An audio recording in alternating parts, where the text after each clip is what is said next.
Hello बच्चों, कैसे हो आप। आज हम कक्षा 5 हिंदी की वर्कशीट हल करेंगे। उप विषय गुरु और चेला। बच्चों, गुरु और चेला एक कविता है। यह कविता एक ऐसी नगरी के वर्णन पर आधारित है जिसमें हर चीज़ एक टके में मिलती है। वहाँ का राजा बिल्कुल मूर्ख था, जिस कारण वहाँ की व्यवस्था बहुत ही खराब थी। किसी के जुर्म की सज़ा किसी और को दी जाती थी। कवि ने इस नगरी की कुव्यवस्था को व्यंग्य के माध्यम से उजागर किया है। बच्चों, यदि आपने इस कविता को अभी तक नहीं पढ़ा है तो इसे एक बार ज़रूर पढ़ें। आपकी सुविधा के लिए मैंने इस कविता के पेज यहाँ पर इस वर्कशीट के साथ लगा दिए हैं ताकि आप इसे आसानी से पढ़ सकें। तो चलिए कविता पढ़ते हैं।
कविता पढ़ने के पश्चात चलिए अब वर्कशीट हल करते हैं।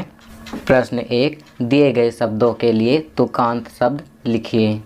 तो बच्चों, तुकांत शब्दों को अंग्रेजी में राइमिंग वर्ड्स भी कहते हैं। चलिए पहला करते हैं चेला। तो चेला का लिखेंगे केला। दूसरा नगरी, नगरी का लिखेंगे गगरी। राजा, राजा का लिखेंगे बाजा। मलाई, कलाई। चमकती, दमकती। सवारी, भारी। गफलत, हिकमत। बुलाओ, सुलाओ। बच्चों, आप इन शब्दों के अलावा भी अन्य तुकांत शब्द लिख सकते हैं जो इन शब्दों के साथ सही बैठें। चलिए आगे बढ़ते हैं। प्रश्न 2, निम्नलिखित शब्दों के लिंग बदलो। एक तरफ पुल्लिंग शब्द दिए हुए हैं, हमें इनके स्त्रीलिंग शब्द लिखने हैं। पहला अध्यापक, अध्यापक का लिखेंगे अध्यापिका। ग्वाला, ग्वाला का लिखेंगे ग्वालिन। पंडित, पंडित का लिखेंगे पंडिताइन। शिष्य, शिष्य का लिखेंगे शिष्या। महाराज, महाराज का लिखेंगे महारानी। चलिए आगे बढ़ते हैं। प्रश्न 3, निम्नलिखित शब्दों के अर्थ लिखिए। यहाँ पर कुछ शब्द दिए हुए हैं। नासमझ, मार्ग, किलो, सब्जी, मौत, समस्या, लापरवाही, दोष, घड़ा, रुपए पैसे, मजबूर, प्रसिद्ध। हमें इन शब्दों को नीचे दिए गए खाली स्थानों में लिखना है। पहला धेला, तो धेला का अर्थ होता है रुपए पैसे। दूसरा डगरी, डगरी का अर्थ होता है मार्ग। तीसरा गगरी, गगरी का अर्थ होता है घड़ा। चौथा सुयश, सुयश का अर्थ होता है प्रसिद्ध। पांचवा अनबूझ, अनबूझ का अर्थ होता है नासमझ।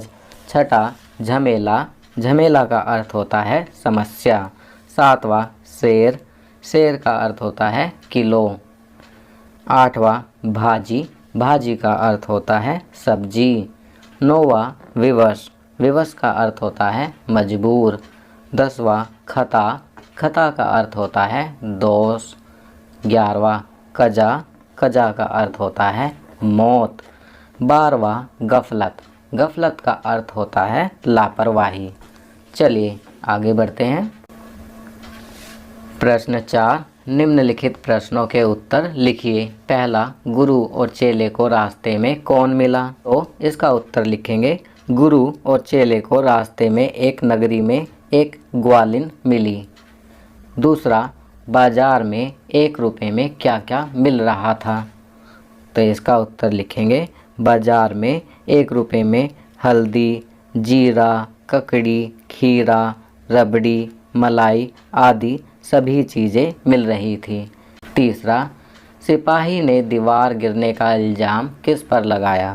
तो इसका उत्तर लिखेंगे, सिपाही ने दीवार गिरने का इल्ज़ाम कारीगर पर लगाया। चौथा, भिश्ती क्या काम करता है? तो इसका उत्तर लिखेंगे, भिश्ती पानी ढोने का काम करता है। चलिए आगे बढ़ते हैं।